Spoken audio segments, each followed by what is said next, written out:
Hello, कैसे हैं आप सभी। और आज है 5 सितंबर। आप सभी जानते हैं 5 सितंबर को शिक्षक दिवस होता है और इस शिक्षक दिवस पर मैं अपने गुरुजन साथियों को शिक्षक दिवस की हार्दिक शुभकामनाएं देना चाहती हूं। अब चलिए बात करते हैं अपने टॉपिक की, जो कि हमारा है क्लास 12 का चैप्टर 3 का टॉपिक फिनॉल। और फिनॉल की बात करते हैं कि फिनॉल को किस तरीके से हम इसकी रिएक्शंस आती हैं एग्ज़ाम में और क्या क्या इसमें टॉपिक्स आपके आते हैं। तो चलिए देखते हैं। जैसे कि आप देख रहे हैं, ये है आपका फिनॉल। फिनॉल बच्चों होता क्या है? एरोमेटिक कंपाउंड है। आपने इससे पहले पढ़ा था मेथिल अल्कोहल, एथिल अल्कोहल। ये क्या थी? आपके एलिफेटिक कंपाउंड थे और ये आता है आपका एरोमेटिक कंपाउंड। एरोमेटिक कंपाउंड का क्या होता है कि जब ये आपके बेंजीन रिंग में होते हैं,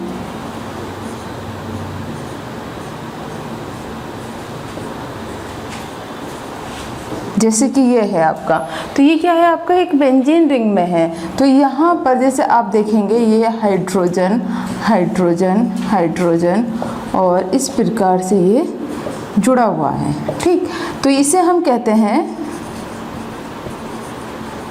बेंजीन। तो बेंजीन क्या है आपका कि जब ये एक सर्किल में कार्बन से सब जुड़े हुए हैं तब ये आपका एरोमेटिक कंपाउंड कहलाता है। इसके साथ साथ यदि हम इसको इस तरीके से भी लिख सकते हैं, जैसे कि आप देखते हैं कि इस प्रकार से लिखा हुआ होता है। ये रिंग ऐसे बनी हुई होती है और इसमें आपने देखा होगा कि इस तरीके से ये राउंड इसमें बना हुई स्ट्रक्चर होती है। तो इसका क्या मतलब है आपका कि यहाँ जो आपको कॉर्नर्स दिखाई दे रहे हैं, तो ये कॉर्नर्स बच्चों कार्बन को रिप्रेजेंट करते हैं। तो इससे आप ये देख लेंगे कि जितने कॉर्नर्स आपको दिख रहे हैं तो वे आपके कार्बन हैं। जैसे कि आप यहाँ देखेंगे 1 2 3 4 5 6, तो 6 कार्बन हो गए। तो जैसे कि आप ये देख ही रहे हैं बेंजीन, ये भी बेंजीन है और ये भी आपका बेंजीन है। तो ये क्या हो गया? आपके एरोमेटिक कंपाउंड। तो इसमें ये जो रिंग है, इसका मतलब है कि अल्टरनेट जो हमारे डबल बॉन्ड है वो रिंग में घूम रहे हैं। तो ये कहलाते हैं इस तरीके से बेंजीन। अब बात कर रहे हैं हम फिनॉल की। तो फिनॉल में होता है क्या बच्चों कि यहाँ से जो हमारा H है वो हाइड्रोक्सिल समूह क्या होता है? OH समूह। तो OH समूह से क्या हो जाए? रिप्लेस हो जाता है, तो वह आपका कहलाता है फिनॉल। मतलब क्या है? यहाँ पर जब आपका OH समूह जुड़ जाए तब हम उसे कहते हैं फिनॉल। फिनॉल। अब इसे हम क्या कहेंगे? ये आएगा आपका फिनॉल। तो अब इसमें आप ये देखिएगा कि ओल क्या है? इसमें जैसे कि आपने IUPAC पढ़ा था जब अल्कोहल का, तो अल्कोहल में जब IUPAC आप पढ़ते हैं तब क्या आ जाता है? OH आता है। तो OH का जो सफिक्स होता है वो क्या होता है? ओल होता है। तो इसलिए क्या है आगे यहाँ पर? ओल। तो इसलिए हम इसे क्या कहेंगे?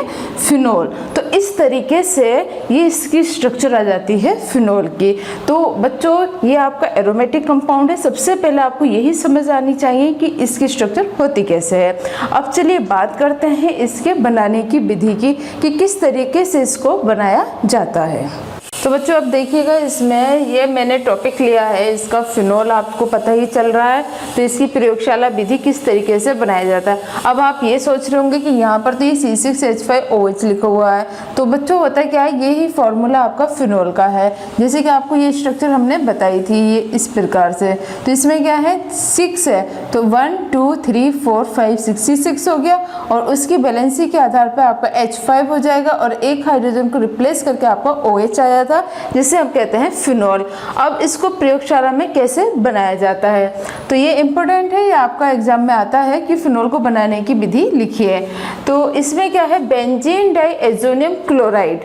बेंजीन डाइएज़ोनियम क्लोराइड का फॉर्मूला होता है C6H5। ये तो बेंजीन आ गया। डाइएज़ोनियम मतलब कि 2, और क्या है ये? एज़ोनियम। जब नाइट्रो ग्रुप इससे जुड़ता है तब हम इसे एज़ोनियम कहते हैं, क्लोराइड Cl। तो इसीलिए इसका फॉर्मूला बनता है बच्चों बेंजीन डाइएज़ोनियम क्लोराइड। इसमें क्या करते हैं? हम जल डालते हैं HOH मतलब कि H2 O और भाप आसवन किया जाता है। तो भाप आसवन करने पर इसमें जो ये H है ये Cl के साथ निकल जाएगा। क्या निकलेगा? HCl। अब आप इसमें क्या देख रहे हैं कि नाइट्रोजन N2 है, तो ये नाइट्रोजन इसमें अलग हो जाएगी। बचा क्या आपका OH ग्रुप। तो ये जो OH है, ये जो आपका OH बचा है, ये यहाँ पर आकर इसमें जुड़ जाएगा, जिससे कि आपका क्या बन गया, ये बन जाता है फिनोल। तो इस तरीके से ये आती है इसकी प्रयोगशाला विधि कि प्रयोगशाला में benzene diazonium chloride, benzene C6H5 और C6H5 डाइएज़ोनियम N2 क्लोराइड Cl। तो क्या फॉर्मूला बन गया इसका?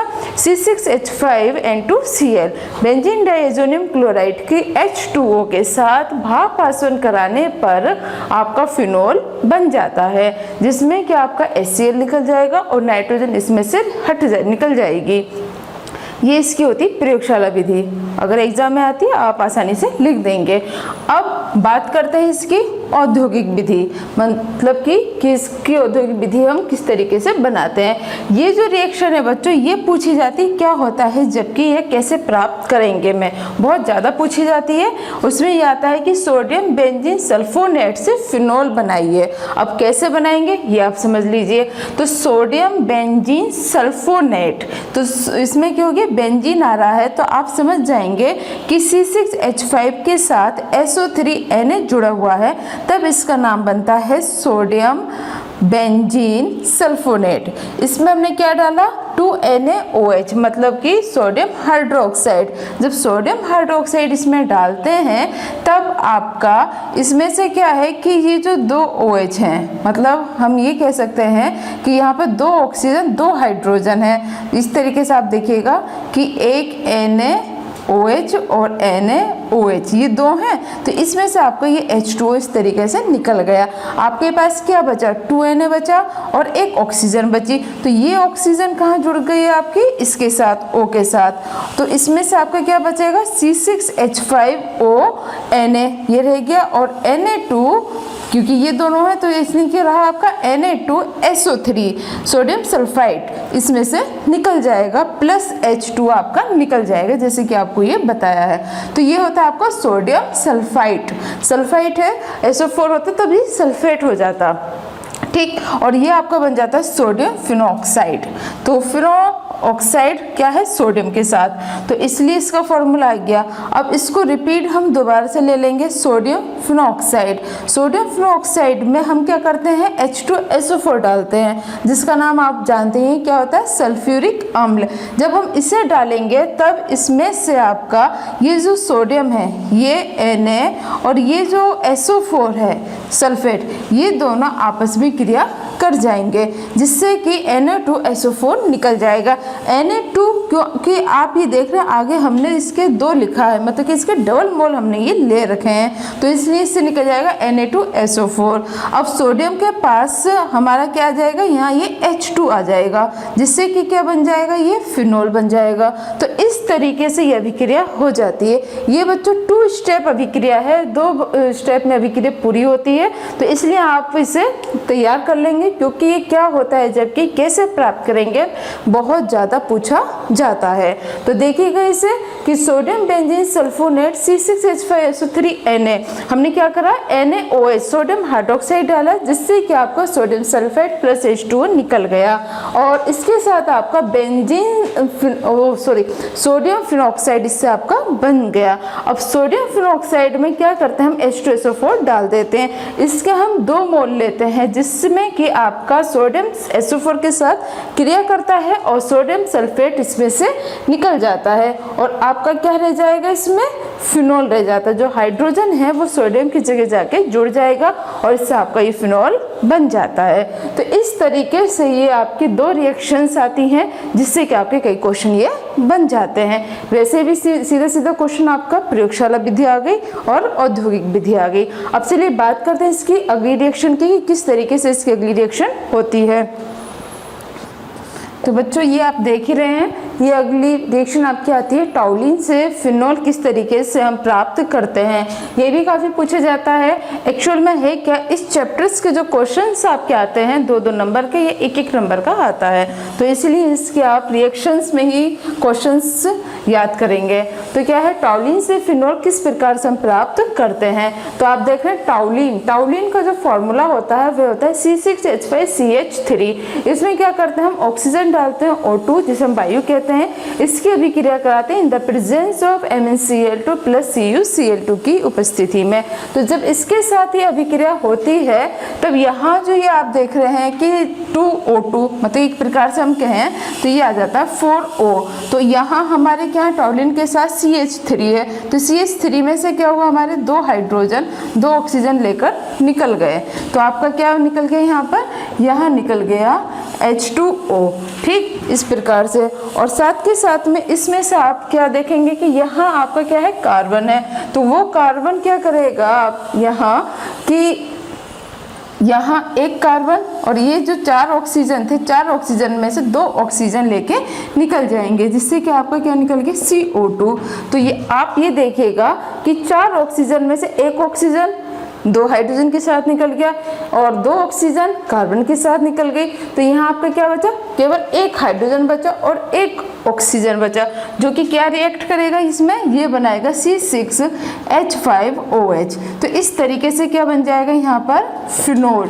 तो इस प्रकार से इसमें ये फिनोल बन जाता है। तो ये जो मेथड है बच्चों, ये भी आपका कहलाता है औद्योगिक मेथड। तो इस तरीके से हम टॉलिन से फिनोल प्राप्त करते हैं कि टॉलिन में जब हम वायु को प्रवाहित करते हैं MnCl2 और CuCl2 की प्रेजेंस में, तब आपका इससे फिनोल बन जाएगा प्लस CO2 और H2 इसमें से निकल जाएगा। और किस तरीके से निकलेगा ये आपको अभी बताया था। अब चलिए बात करते हैं इसके भौतिक और रासायनिक गुण की, कि किस तरीके से इसके भौतिक और रासायनिक गुण होते हैं। बात करते हैं इसके भौतिक गुण की कि इसके फिजिकल प्रॉपर्टीज क्या होती हैं। तो फिजिकल प्रॉपर्टीज क्या है कि फिनोल जो है एक रंगहीन और क्रिस्टलीय ठोस पदार्थ होता है। मतलब क्रिस्टल हम कहते हैं, जैसे कि आपने मिश्री देखी होगी, मिश्री के क्या होते हैं, छोटे छोटे पीस होते हैं, मतलब कि तो वो उसकी जो स्ट्रक्चर कहते हैं हम एक तरीके से क्रिस्टल में कहेंगे। या चीनी है, चीनी को भी हम क्रिस्टलीय फॉर्म में कहेंगे। तो इस तरीके से फिनोल जो होता है क्रिस्टलीय रूप में ठोस होता है। नंबर 2 क्या है कि इसको अगर हम वायु या प्रकाश में रखते हैं तो फिनोल का जो रंग होता है वो चेंज हो जाता है, या तो वो गुलाबी हो जाएगा या फिर आपका ये रेड कलर का हो जाएगा। या फिर हम ये कह सकते हैं कि फिनोल एक संक्षारक है। संक्षारक तो है, संक्षारक मतलब कि किसी चीज़ को प्रिजर्व करने में ये हेल्पफुल होता है, लेकिन साथ के साथ ये एक विषैला पदार्थ भी होता है। और फिनोल की एक विशेषता क्या होती है कि ये जल में अल्पविलेय है। अल्पविलेय, अगर यदि हम फिनोल को वाटर में डालेंगे, आप अपनी लैब में ही प्रैक्टिकल करके देखना कि अगर फिनोल आपके पास आप लैब में है तो उसको क्या करें, एक टेस्ट ट्यूब में पानी मतलब थोड़ा सा फिनोल लें, फिर उसमें से थोड़ा सा वाटर ऐड करें, तो क्या होता है वो उसमें डिजोल्व नहीं होता। लेकिन अगर हम फिनोल को अल्कोहल या ईथर इसमें अगर डालते हैं तो ये कम्प्लीटली उसमें डिजोल्व हो जाता है। तो ये कहलाती थी इसकी फिजिकल प्रॉपर्टीज़। अब बात करते हैं इसकी केमिकल प्रॉपर्टीज़ की, जो कि काफ़ी इंपॉर्टेंट है और काफ़ी इसके क्वेश्चंस आपके बनते हैं। तो देखिएगा इसमें सबसे पहले केमिकल प्रॉपर्टीज़ आती है आपकी अम्लीय प्रकृति, मतलब कि एसिडिक नेचर, कि ये अम्लीय प्रकृति को शो करता है या नहीं करता है। तो किस तरीके से कि ये आप देखिएगा यहाँ क्या है, आप देख रहे हैं फिनोल है, फिनोल में हमने क्या डाला, वाटर डाला, HOH डालने पर क्या है कि ये जो हाइड्रोजन है ये इसके साथ जुड़ जाता है, तो क्या बनता है, हाइड्रोनियम आयन बना लेता है, जो कि कैसे होता है, अम्लीय होता है। तो यहाँ पर ये अम्लीय प्रकृति को शो कर रहा है। और आपका C6H5O नेगेटिव, ये क्या होता है, इस पर ये नेगेटिव आयन आ जाता है, तो ये आपका कहलाता है फिनॉक्साइड आयन, इसे हम कहेंगे फिनॉक्साइड आयन। तो जैसे कि इससे पहले रिएक्शन में सोडियम था, C6H5ONa था, तब हम उसका नाम क्या देते थे, सोडियम फिनॉक्साइड। तो ये आपका क्या बन गया, फिनॉक्साइड आयन रह जाता है और ये आपका हाइड्रोनियम आयन बन जाता है। तो ये क्या है, इसका मतलब कि ये अम्लीय प्रकृति को प्रदर्शित करता है। तो अब चलिए बात करते हैं इसकी अगली रिएक्शन की। अगर हम इसकी अभिक्रिया कराते हैं जिंक पाउडर के साथ, अभिक्रिया जिंक पाउडर से क्रिया। तो जिंक पाउडर से जब हम इसकी क्रिया कराएंगे तब क्या है कि जैसे कि C6H5OH, ठीक, इसमें हम क्या डालेंगे, Zn डाला हमने, और Zn आपको पता ही Zn का क्या नाम है, जिंक। तो जिंक को जब हमने इसमें डाला और हमने क्या किया, इसे गर्म किया, तो गर्म करने पर तो ऑक्सीजन क्या है जिंक के साथ चली जाएगी और ये जो हाइड्रोजन है ये हाइड्रोजन इसी में जुड़ जाएगा, जिससे कि आपका क्या बन जाएगा, C6H6 प्लस Zn और जिंक ऑक्साइड, और ये आपका बन गया इसमें बेंजीन। ठीक, तो इस तरीके से ये जिंक पाउडर के साथ अभिक्रिया देता है कि जिंक के साथ अभिक्रिया कराएंगे और गर्म करेंगे तो इससे जिंक ऑक्साइड और बेंजीन इसमें ये बन जाता है। ठीक, अब अगली अभिक्रिया कराते हैं हम इसकी PCl5 के साथ। PCl5 की रिएक्शन आपको पता ही है बच्चों कि आपको इससे पहली वीडियो में बताया था कि Cl किस तरीके से उनके कंपाउंड्स में टूटता है। PCl5 से क्रिया या अभिक्रिया बात एक होती है। तो देखिएगा इसमें जैसे कि आपका ये है C6H5OH प्लस हमने क्या डाला, फॉस्फोरस पेंटाक्लोराइड। PCl5 को कहते हैं फॉस्फोरस पेंटाक्लोराइड।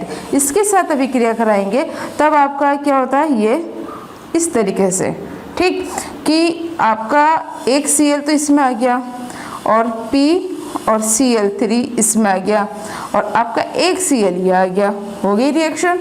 देखिएगा आप इसमें 5 Cl ये हो गए, एक फॉस्फोरस ये हो गया, तो इससे कंपाउंड आपका क्या बन गया, C6H5Cl plus POCl3 plus HCl।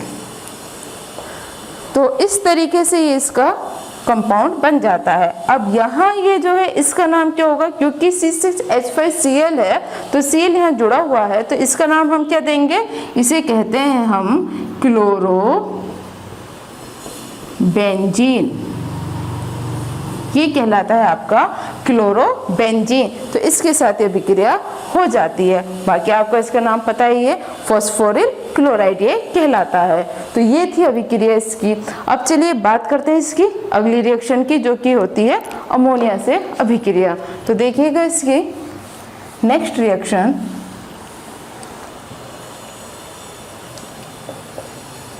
Ammonia. क्या फॉर्मूला होता है अमोनिया का, ये कहलाता है NH3। ठीक, अमोनिया से अभिक्रिया। ठीक, तो इसकी अब हम अभिक्रिया कराएंगे अमोनिया के साथ। तो ये रिएक्शन समझ में आ गई होंगी, आसान रिएक्शन है बहुत। चलिए ये अभिक्रिया कराते हैं।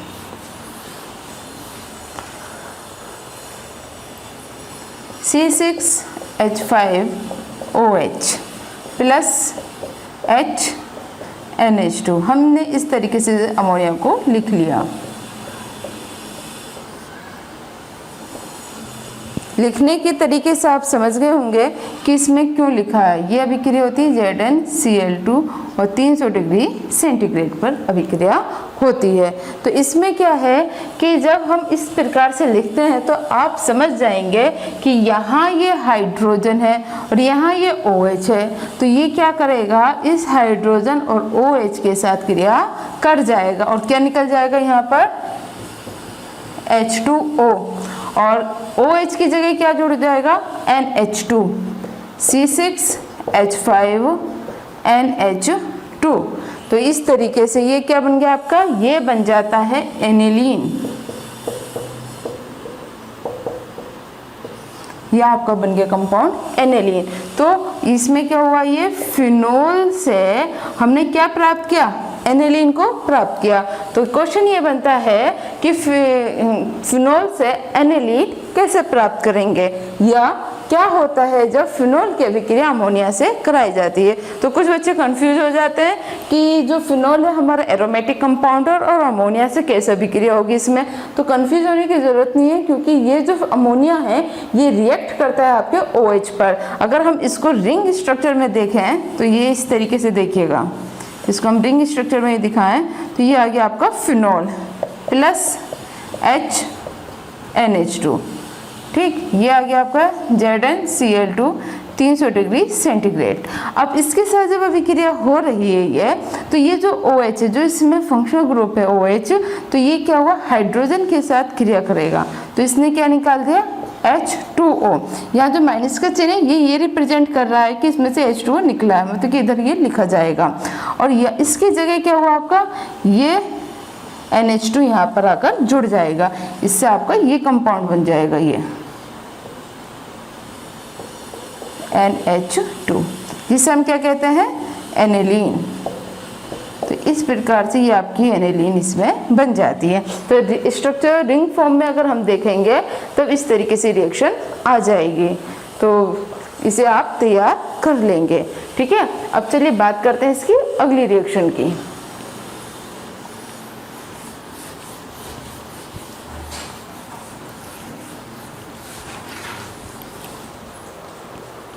तो इसमें अब अगली रिएक्शन आपकी आती है हेलोजनीकरण अभिक्रिया। हेलोजनीकरण अभिक्रिया कहलाती है जब हम हैलाइड ग्रुप से अभिक्रिया कराते हैं।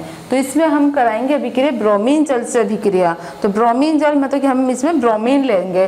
तो इसमें होता क्या, जैसे कि आप देख रहे हैं फिनोल है। और दूसरी बात क्या है, ये जो अभिक्रिया होती है बच्चों, ये केवल आपकी रिंग स्ट्रक्चर अभिक्रिया, मतलब कि रिंग अभिक्रिया, ये आप इसको इसे रिंग में ही दिखाना होता है। जैसे आप देख रहे हैं ना रिंग में कि हम इसकी पूरी स्ट्रक्चर खोलकर, तो इस तरीके से आपको रिएक्शन करनी होगी।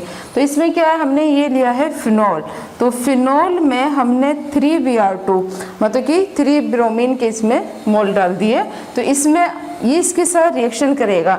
दूसरा तरीका देखिएगा इस तरीके से, मैं आपको इस प्रकार से बता रही हूँ कि ये आप देखिएगा कि यहाँ ये 6 कार्बन है और इन 6 कार्बन पर यहाँ OH है, ये हाइड्रोजन, ये हाइड्रोजन, ये हाइड्रोजन, ये हाइड्रोजन, ये हाइड्रोजन। अल्टरनेटली इसमें ये बॉन्ड घूम रहे हैं, या फिर हम इसे नहीं लगाकर इस प्रकार से आप इसमें दिखा देंगे, ठीक। तो अब इसमें क्या हुआ, 3Br2 है।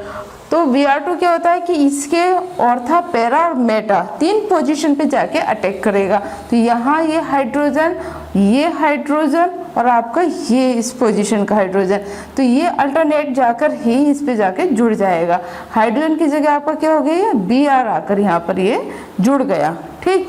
तो इस तरीके से ये आपका ब्रोमो इस पे अटैक करेगा। अब आप ये देखिएगा कि यहाँ 3 Br जब जुड़े हैं तो किसकी जगह है, हाइड्रोजन की जगह आके जुड़े हैं। तो वो 3 हाइड्रोजन इन 3 Br के साथ क्रिया कर जाएंगे। तो जैसे कि 3 दूनी 6, आपके कितने थे, 6 Br थे, तो 3 तो यहाँ आ गए और 3 Br आपके रह गए। तो वो 3 Br 3 हाइड्रोजन के साथ रिएक्ट करके आपकी क्या बनाते हैं, 3HBr। और यहाँ जो आपकी स्ट्रक्चर आती है वो ये आ जाती है 2,4,6 ट्राइब्रोमोफिनोल। 2,4,6 इसलिए कहा गया है कि यहाँ अगर हम देखें 1, 2, 3, 4, 5, 6, तो जो हमारे ब्रोमो ग्रुप है, ये ब्रोमाइड ग्रुप है, वो जुड़ा हुआ है 2, 4, 6, ठीक। 3 है तो इसलिए क्या होगा 2, 4, 6 ट्राई, 3 के लिए आता है ट्राई ब्रोमो। और किस क्या है ये, फिनोल, तो इसलिए इसका नाम आ जाएगा 2, 4, 6 ट्राई ब्रोमो फिनोल। वैसे इसको हम कहते हैं ऑर्था, पैरा, मेटा, ये 3 पोजीशन इसकी होती हैं। तो इस तरीके से ये अभिक्रिया हो जाती है कि जब ब्रोमीन जल के साथ अभिक्रिया कराते हैं तब आपका ये कंपाउंड इसमें बन जाता है। अब बात करते हैं इसकी दूसरी रिएक्शन की, जिससे हम कहते हैं सल्फोनीकरण अभिक्रिया। इंपॉर्टेंट रिएक्शन है ये सल्फोनीकरण अभिक्रिया, या शांत H2SO4 के साथ अभिक्रिया हम कराते हैं। तो इस अभिक्रिया में आपका क्या होता है कि सल्फोनीकरण में कि हमने फिनोल लिया और शांत H2SO4 लिया, ठीक। अगर आपको स्ट्रक्चर पूरी ओपन देखनी है तो इस तरीके से आप देख सकते हैं। तो इसमें होता क्या है कि जो इसकी ऑर्था पोजीशन है, ऑर्था पोजीशन पर ये हमारा क्या है H, हम इसको इस तरीके से लिख सकते हैं SO3 और O, या आप ऐसे लिख लेंगे इसे H। तो इसमें आपका क्या होता है कि जो OH है, ये OH यहाँ जाके जुड़ेगा तो यहाँ से एक हाइड्रोजन निकलेगा, तो वो हाइड्रोजन और ये OH मिलकर क्या बनाएंगे, H2O। तो यहाँ से क्या होगा, ये H2 इसमें से निकल गया और ये HSO3 पूरा यहाँ आकर जुड़ जाएगा। तो ये HSO3 जो होता है 2 पोजीशन पे जाकर जुड़ता है। एक तो आपका ऑर्था पोजीशन पे, दूसरा आपका पैरा पोजीशन पर। तो इसलिए इसका जो नाम बनता है वे बनता है ऑर्थो हाइड्रोक्सी। ऑर्थो, क्योंकि ऑर्थो पोजीशन जुड़ा हुआ है तो पूरा पहले तो इसका पूरा नाम आ जाता है, इसके पोजीशन का नाम हम पहले देंगे ऑर्थो हाइड्रोक्सी। OH समूह है, हाइड्रोक्सी पूरी रिंग क्या है, बेंजीन, तो ऑर्थो हाइड्रोक्सी बेंजीन। और ये SO3H कहलाता है सल्फोनिक अम्ल। ठीक है, SO3 तो इसलिए सल्फोनिक अम्ल हो जाएगा। अब बात करते हैं इसके नाम की। तो यहाँ क्या है, ये इसके बिल्कुल पैरा पोजीशन पर है, तो इसका नाम हो जाता है पैरा और OH है तो OH को क्या कहेंगे हम यहाँ पर, हाइड्रोक्सी, पैरा हाइड्रोक्सी। पूरी रिंग क्या है आपके, बेंजीन है, तो पैरा हाइड्रोक्सी बेंजीन। SO3H है तो इसलिए क्या हो जाएगा, सल्फोनिक एसिड या अम्ल। तो इस तरीके से ये अभिक्रिया रिंग अभिक्रिया कहलाती है। तो ये अभिक्रिया भी आपकी रिंग अभिक्रिया होती है और ये भी आपकी रिंग अभिक्रिया होती है। तो ये अभिक्रिया आपकी एग्जाम में आती हैं और बहुत आसान है, कुछ नहीं करना, केवल इसकी पोजीशन पे इनको जोड़ना है। अब चलिए बात करते हैं इसकी अगली रिएक्शन की, जो कि बहुत इंपॉर्टेंट रिएक्शन है, जिससे हम कहते हैं नाइट्रीकरण, जिसमें कि नाइट्रिक अम्ल के साथ हम अभिक्रिया कराते हैं। बहुत ज़्यादा अभिक्रिया ये पूछी जाती है और ये कभी कभी आपकी टिप्पणी में भी पूछ ली जाती है। तो अब जो ये टॉपिक आपका है नाइट्रीकरण, पहली बात ये बहुत इम्पोर्टेंट, एग्जाम में काफ़ी पूछा जाता है, कभी कभी टिप्पणी में भी आ जाता है कि नाइट्रीकरण किसे कहते हैं। तो चलिए अब देखते हैं क्या होता है ये नाइट्रीकरण। क्या है कि इसमें हम अभिक्रिया कराते हैं सांद्र नाइट्रिक अम्ल से, HNO3 जिसे हम कहते हैं। तो अब रिएक्शन होती कैसे है ये और समझ लीजिए। तो सबसे पहले हमने क्या लिया, ये लिया है फिनोल। फिनोल में हमने क्या डाला, सांद्र H2SO4। ये जो फॉर्मूला है ये है आपका H2SO4 का। तो H2SO4 सल्फोनीकरण वाली अभिक्रिया भी आपको बताई थी, तो ये सल्फोनीकरण वाली अभिक्रिया ही आपकी है। तो यहाँ तक तो ये अभिक्रिया आपके सल्फोनीकरण की अभिक्रिया आ जाती है कि जब हम सल्फ्यूरिक अम्ल मतलब कि सांद्र H2SO4 के साथ अभिक्रिया कराएंगे तब आपका ऑर्थो हाइड्रोक्सी बेंजीन सल्फोनिक अम्ल बन जाता है, पैरा हाइड्रोक्सी बेंजीन सल्फोनिक अम्ल ये बन जाएगा, जो कि इससे पहले अभिक्रिया थी। तो आधी रिएक्शन तो आपको ऐसी याद हो गई, ठीक है, पहली रिएक्शन से। अब आगे क्या करते हैं, इसमें हम सांद्र नाइट्रिक अम्ल डालते हैं, सांद्र HNO3। ये ध्यान रखिएगा, कंसंट्रेट ही डालना होगा आपको, डाइल्यूट नहीं डालना है। तो इसे डालने पर जो नाइट्रो ग्रुप है हमारा NO2 इसमें आकर इसकी दोनों पोजीशन पे जुड़ जाएगा। यदि आपका SO3 क्या है, पैरा पोजीशन पर है तो ऑर्था और मेटा दोनों पोजीशन पर आ गया। यहाँ क्या है, ऑर्था पोजीशन पर है तो पैरा और मेटा इन दो पोजीशन पर आके NO2 जुड़ जाएगा। अब फिर हम यहाँ देख रहे हैं कि अभी हमारा SO3 इसमें जुड़ा हुआ है, ये जो है इसमें ये ऐसे यहाँ पर ये जुड़ा हुआ है। तो इसको हटाने के लिए हम क्या करेंगे, रिपीट, फिर हम सांद्र HNO3 से अभिक्रिया कराएंगे। तो सांद्र HNO3 जब हम डालेंगे तो ये क्या है कि ये यहाँ पर फिर से यहाँ पर जुड़ गया। तो अब आप ये देखिएगा इसमें बच्चों कि तीनों पोजीशन पर इसमें NO2 ग्रुप आकर जुड़ जाता है, जिसे हम कहते हैं नाइट्रीकरण।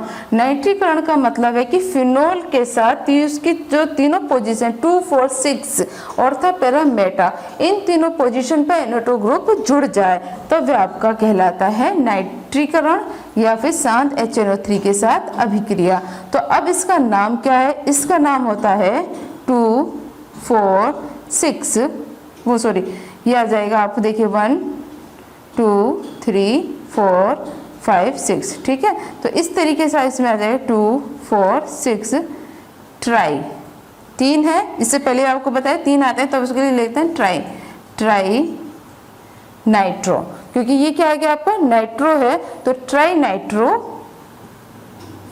फिनोल ये आपका बन जाता है 2, 4, 6 ट्राई नाइट्रो फिनोल, या फिर हम इससे कहते हैं पिक्रिक अम्ल। इसका नाम होता है, ये इस नाम से आता है पिक्रिक अम्ल। ये जो है कंपाउंड ये बहुत विस्फोटक कंपाउंड होता है, ये एक तरीके से आपका विस्फोटक कंपाउंड है। तो इस तरीके से ये इसमें बनता है। ये जो पूछा जाता है पिक्रिक अम्ल के नाम से ही पूछा जाता है कि पिक्रिक अम्ल किस तरीके से फिनोल से हम बनाएंगे। तो आपको समझ में ही आ गया होगा, रिपीट करती हूँ एक बार फिर से। तो देखिएगा फिनोल लिया, फिनोल में हमने साथ H2SO4 डाला, ये सल्फोनीकरण वाली अभिक्रिया आपके आ गई, जिसमें कि आपका ऑर्था और पैरा पोजीशन पे आकर ही जुड़ गया। फिर हमने इसमें साथ HNO3 डालेंगे, नाइट्रिक अम्ल हम जिसे कहते हैं। तो इसे डालने पर इसकी जो दोनों पोजीशन आपकी फ्री थी उन पे आकर ये NO2 ग्रुप आपका जुड़ जाएगा। तो जिसकी फिर हम आगे अभिक्रिया रिपीट फिर कराते हैं HNO3 के साथ, नाइट्रिक अम्ल के साथ, और इसकी तीनों पोजीशन पे NO2 ग्रुप आपका जुड़ जाता है। तो इसलिए इसका नाम हो जाता है 2,4,6 ट्राइनाइट्रोफिनॉल। तो ये कहलाता है आपका पिक्रिक अम्ल। इंपॉर्टेंट रिएक्शन है, बहुत आसान रिएक्शन है, बस एक बार आपको ये रिवाइज करनी है और आसानी से आपको याद हो जाएगी। तो इसे आप तैयार कर लेंगे। अब इसकी अगली रिएक्शन आप देखिएगा जो कि बहुत इंपॉर्टेंट है, वो भी एग्जाम में काफ़ी पूछी जाती है।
तो ये अभिक्रिया आपकी आती है फ्रीडल क्राफ्ट अभिक्रिया। इसमें आप देख रहे हैं कि ऊपर मैंने लिखा है निर्जल एल्यूमिनियम क्लोराइड।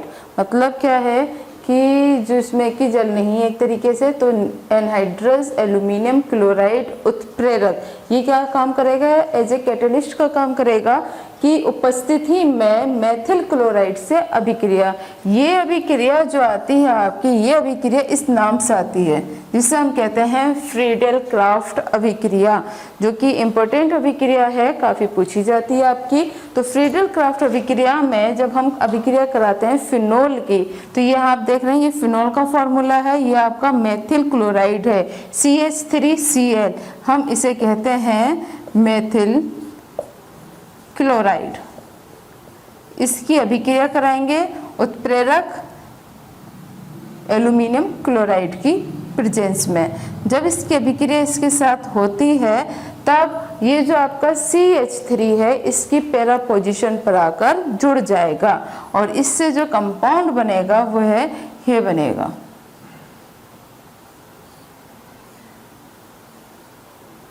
OH और ये आपका आ गया CH3 प्लस HCl, इसमें से ये निकल जाएगा।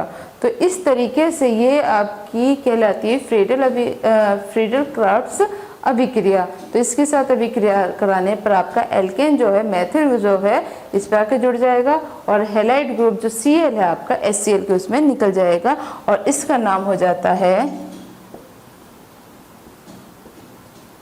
पैराक्रिसोल। इसे हम कहते हैं पैराक्रिसोल। ये कंपाउंड इससे आपका बन जाएगा। तो ये आप नाम से ही समझ गए होंगे कि ये आपकी इंपॉर्टेंट रिएक्शन है, फ्रीडल क्राफ्ट अभिक्रिया के नाम से ये आती है। तो इसे आप तैयार कर लेंगे। तो समझ में आ गई होगी रिएक्शन। अब चैनल को आप सब्सक्राइब कर लें, बेल आइकन को ज़रूर दबा दें और जिससे कि हमें ये जानकारी होती रहे कि आप चैनल को देख रहे हैं और आप इससे जो भी आपको पढ़ाया जा रहा है उसकी नॉलेज आप ले रहे हैं। यदि आपको कहीं भी कोई प्रॉब्लम है तो आप कमेंट बॉक्स में जाके कमेंट करके मेरे से पूछ सकते हैं और इंस्टाग्राम पर भी मुझे फॉलो कर लीजिएगा जिसका लिंक है AV20। तो बच्चों देखिएगा, जैसे कि आपका ये टॉपिक चल रहा है, केमिकल प्रॉपर्टीज़ इसकी हो रही हैं, आपको इम्पोर्टेंट रिएक्शंस इसमें बताई जा रही हैं। तो वीडियो को पूरा देखो और इसमें आप जो भी आपको कहीं भी कोई प्रॉब्लम है तो आप कमेंट करके मुझे इंस्टाग्राम पे मेरा लिंक है संतोष AV26 और या फिर आप इसमें भी आप कमेंट करके मेरे से क्वेश्चन पूछ सकते हैं। दूसरी बात ये है कि आपको हैंड रिटन अगर नोट्स चाहिए तो वो आपके टेलीग्राम पर है, वाईफाई गुरु जी के नाम से ही है। तो आप वहाँ भी इसमें अपना टॉपिक जो भी हैं वो ले सकते हैं। तो इसीलिए एक लाइक जरूर कीजिएगा और वीडियो को इसी तरीके से आप देखते रहिए। अब चलिए बात करते हैं इसकी अगली मोस्ट इम्पोर्टेंट रिएक्शन जो कि काफ़ी पूछी जाती है, नाम से भी आती है और इसकी अलग से टिप्पणी भी पूछी जाती है कि रायमंड टीमन अभिक्रिया किसे कहते हैं। तो रायमंड टीमन अभिक्रिया की टिप्पणी आपकी 3 नंबर में या 4 नंबर में आती है जो कि बहुत आसान है। तो चलिए आप देखिएगा किस तरीके से रिएक्शन होती है। या तो आपका यह आ सकता है कि फिनोल से हम सल्फेल्डिहाइड किसी तरीके से बनाते हैं, किस प्रकार से हम बनाते हैं। या देखिएगा यहाँ पे मैंने लिखा है C6H5OH। तो ये क्या है, अब आप समझ गए होंगे, ये कहलाता है फिनोल। और कि CHCl3 तो ये क्या है आपका क्लोरोफॉर्म। और कास्टिक सोडा क्या होता है आपका NaOH या KOH से अभिक्रिया। तो हम इस तरीके से इसे लिखेंगे। आप कोशिश क्या करो ज़्यादा से ज़्यादा फॉर्मूले में अपनी लैंग्वेज को लिखने का, क्योंकि केमिस्ट्री में जो वैल्यू होती है फॉर्मूलाज की होती हैं। तो या फिर इसे हम कहते हैं रायमंड टीमन अभिक्रिया। तो किस तरीके से अभिक्रिया होती है अब ये भी देख लेते हैं। जैसे कि आप देख रहे हैं यहाँ ये है फिनोल हमने ये लिया है। तो फिनोल के क्या किया हमने यहाँ लिया है क्लोरोफॉर्म CHCl3, इसे ये होता है क्लोरोफॉर्म। तो क्लोरोफॉर्म हमने लिया और इसमें हमने डाला जलीय NaOH और इसका टेम्परेचर हम रखते हैं 60 से 70 डिग्री सेंटीग्रेड।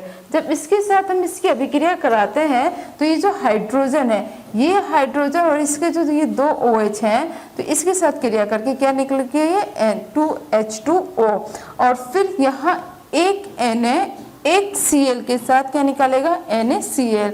आपका क्या बचा यहाँ बचा CHCl2। तो जो CHCl2 बचा है बच्चों वो यहाँ इस पोजीशन पे आके जुड़ गया और यहाँ आपका क्या बचा था एक सोडियम बचा था।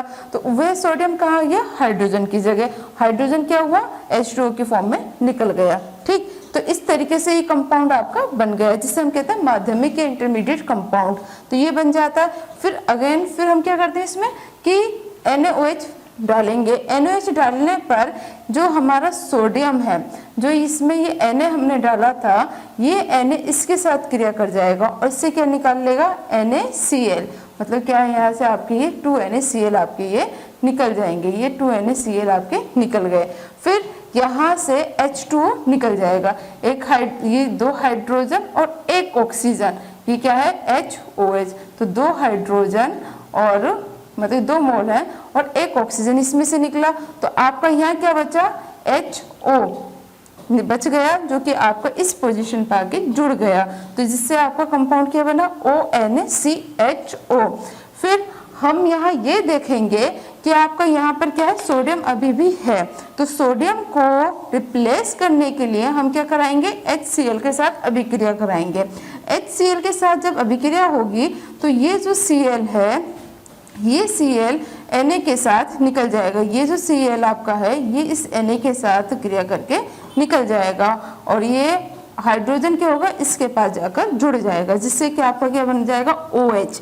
आपका क्या आ गया, ये एल्कोहलिक ग्रुप, मतलब कि एल्कोहलिक ग्रुप जो था दोबारा से आपका ऐसे आ गया और इस पोजीशन पे आपका क्या आ गया, ये एल्डिहाइडिक ग्रुप जो था वो इसी तरीके से रह जाएगा। तो इस तरीके से आपका बन जाता है सैलिसिल एल्डिहाइड, या हम इसको कह सकते हैं कि ऑर्था हाइड्रोक्सी, मतलब कि ऑर्था हाइड्रो पोजीशन तो हम इसकी पहले ही लिख देंगे, ऑर्था हाइड्रोक्सी बेंजल्डिहाइड, ये इसका नाम आ जाता है दूसरा। तो बहुत आसान रिएक्शन है और इसमें देखिएगा एक बात का ध्यान रखिएगा याद करने के लिए कि हमने जो इसमें NaOH डाला है, NaOH इसलिए डाला गया है कि जो Cl ग्रुप यहाँ हैलाइड ग्रुप जुड़ रहा है उसको रिप्लेस करने के लिए। आपको हमेशा याद होना चाहिए कि Na रिएक्ट करता है Cl के साथ, अगर उसको Cl दिखाई दे जाए तो उसी के साथ सीधा रिएक्शन कर जाएगा। तो फिर से आप समझ लीजिएगा इसको एक बार और कि जैसे आपका ये फिनॉल है, क्लोरोफॉर्म है और NaOH है, इसकी हमने क्रिया का है 60 से 70 डिग्री सेंटीग्रेड पे, इसको आप याद रखिएगा। तो इसका जो सोडियम है, ये सोडियम इसका Na के साथ रिएक्ट करके निकल गया NaCl और 2H2 इसमें से निकल जाएगा। तो इसलिए आपका जो यहाँ का जो हाइड्रोजन था, हाइड्रोजन किससे रिप्लेस हुआ, आपका सोडियम से, तो इस पोजीशन पे Na आ गया। फिर आपका जो Cl2 है, एक Cl तो निकल ही गया Na के साथ, तो आपका Cl2 यहाँ बचता है, वो यहाँ ऑर्थो पोजीशन पे आ गया, तो इसलिए आपका बन गया इंटरमीडिएट कंपाउंड। अब इसमें फिर से हमने क्या किया था, 2NaOH दोबारा से डाला, तो जब 2 NaOH डाले तो ये जो 2 NaOH थे आपके, ये जो था ये पूरा ये ऐसे ही निकल गया, 2NaCl इसमें से निकल गया और आपका H2O जो ये 2 OH हैं तो इसने H2O की फॉर्म में यहाँ से निकल गया और एक ऑक्सीजन आपकी यहाँ कर जुड़ गई, जो कि क्या हो गया, आपका एल्डिहाइड ग्रुप बन गया। यहाँ ये एल्डिहाइड ग्रुप हो गया, ये ONA। अब बात क्या आती है कि यहाँ पे हमारा Na अभी प्रेजेंट है, इसको हमें हटाना है, तो इसलिए हम क्या करेंगे, यहाँ HCl के साथ रिएक्ट कराएंगे। HCl इसमें फिर से डाला गया, तो जो हमारा Cl था, इस Cl ने क्या करा, Na के साथ रिएक्ट कर दिया, तो Cl तो इसके साथ निकल गया NaCl, और जो ये हाइड्रोजन हमारा बचा था तो Na की जगह हमारा हाइड्रोजन जाकर जुड़ गया, जिससे कि आपका क्या बना, ये सैलिसिल एल्डिहाइड, या फिर इसका नाम होता है ऑर्थो हाइड्रोक्सी बेंजल्डिहाइड। दूसरा नाम है ये ऑर्थो हाइड्रोक्सी बेंजल्डिहाइड। तो इसलिए इसे हम कहते हैं, ये कहलाती है कि रायमंड टीमन अभिक्रिया, नाम से बहुत पूछी जाती है, काफी आती है। तो ये था आपका फिनॉल, कंप्लीटली चैप्टर था ये फिनॉल का, और इसमें ये जो रिएक्शंस थे आपकी इंपॉर्टेंट रिएक्शंस थी, जिसमें कि आपका पिक्रिक अम्ल बना था, या फिर आपका ये सैलिसिल एल्डिहाइड बना है, या फिर पिक्रिसोल बना है। तो इस तरीके से आपकी इंपॉर्टेंट रिएक्शन है जो कि एग्जाम में बहुत ज़्यादा पूछी जाती हैं। तो अब इसके यूजेस देखते हैं कि क्या इसके उपयोग है। तो बच्चों होता क्या है कि सबसे पहली बात ये कि उपयोग क्या है, जब हम रिएक्शन करा रहे हैं तो रिएक्शन में ही हमें इसका उपयोग दिख जाता है। जैसे कि हमने पिक्रिक अम्ल बनाया, आपको रिएक्शन कराते समय मैंने एक बात बोली थी कि ये एक विस्फोटक पदार्थ है, तो क्या हो गया, पहला उपयोग इसका यही आ गया कि पिक्रिक अम्ल बनाने में इसका प्रयोग करते हैं, जो कि एक विस्फोटक पदार्थ होता है। दूसरी बात क्या है कि हम इससे सैलिसिल एल्डिहाइड भी बनाते हैं, और फिर इसे एजोरंजक बनाने में भी इसका प्रयोग किया जाता है। और कहीं कहीं क्या है कि जो फिनॉल होता है इसका प्रयोग हम औषधि में भी करते हैं। तो इस तरीके से ये आपका चैप्टर कंप्लीट होता है फिनॉल। तो इसी तरीके से बच्चों वीडियो को देखते रहिए और पढ़ते रहिए और आगे बढ़ते रहिए।